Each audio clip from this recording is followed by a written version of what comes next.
Praise the lord. యేసు రక్తమే జయము. మన రక్షకుడు మన విమోచకుడు యేసుక్రీస్తు పరిశుద్ధ నామములో అందరికీ వందనాలు. చిన్న ప్రార్థన ద్వారా ఈ ఉదయకాల వాక్య ధ్యానం చేసుకుందాము. పరిశుద్ధుడ మహాగణుడైన దేవ యేసయ్య, సర్వాధికారినైన మీకే వేలాది వందనములు, కృతజ్ఞతాస్తుతి స్తోత్రం చెల్లించుకుంటున్నాను.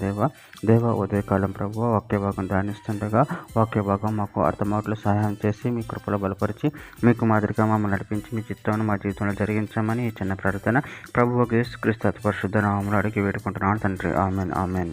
యెషయా గ్రంథం 30:21. మీరు కుడి తట్టేనను ఎడమ తట్టేనను తిరిగినను ఇదే త్రోవ, దీనిలో నడువుడి అని నీ వెనుక నుండి ఒక శబ్దము నీ చెవులకు వినపడును. ఆమె దేవుడి వాక్య భాగం దీవించునుగాక.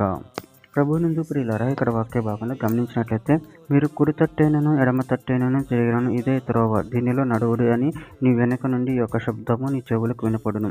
అదేవిధంగా ఇక్కడ వాక్య భాగంలో గమనించినట్లయితే యెషయా గ్రంథం 35:8-9 అక్కడ దారిగానున్న రాజ్య మార్గము ఏర్పడును, అది పరిశుద్ధ మార్గం అనబడును, అది అపవిత్రులు పోకూడని మార్గము, అది మార్గమున పోవు వారికి ఏర్పరచబడును. 3 లేనను దానిలో నడుచుచు త్రోవను తప్పక నిందురు.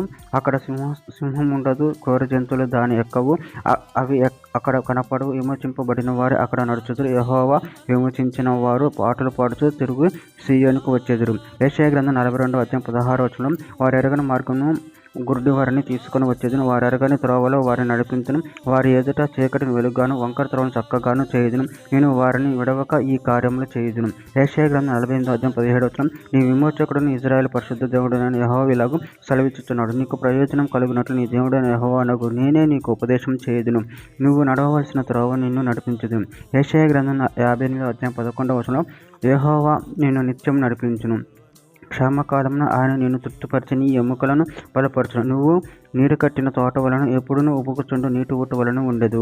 కీర్తన గ్రంథం 25:8 యెహోవా ఉత్తముడు యథార్థవంతుడనై ఉన్నాడు, కావున తన మార్గములను గూర్చి ఆయన పాపులకు ఉపదేశించును, న్యాయ విధులను బట్టి ఆయన దీనులను నడిపించును, తన మార్గమును దీనులకు నేర్పును. చివరిగా ఒక మాట, సామెత గ్రంథం 3:5-6 నీ స్వబుద్ధిని ఆధారం చేసుకొనక నీ పూర్ణ హృదయంతో యెహోవా యందు నమ్మిక ఉంచుము, నీ ప్రవర్తనంతటి యందు ఆయన అధికారమునకు ఒప్పుకొనుము, అప్పుడు ఆయన నీ త్రోవలను సరళం చేయును. ఆమె దేవుని వాక్య భాగం దీవించిన ఒక చిన్న ప్రార్థన చేసుకుందాము. పరిశుద్ధుడ మహాగణుడైన దేవ యేసయ్య, సర్వాధికారి నాయన, మీరు ఇచ్చిన వాక్య దానాన్ని ప్రభావం కృతజ్ఞతలు చెల్లించుకుంటున్నాయన. నాయన మీ ప్రేమలో కృపలో ప్రభావం ఎదిగి మీ త్రోవలో నడిచే వారు నుండి శక్తిని బలాన్ని మాకు అనుగ్రహించి మీ కృపను మమ్మల్ని బలపరిచి సరిపరిచి మీకు మాదిరిగా మమ్మల్ని నడిపించమని చిన్న ప్రార్థన చేస్తున్నాం. అడిగి పెట్టుకుంటున్నాను తండ్రి. Amen amen.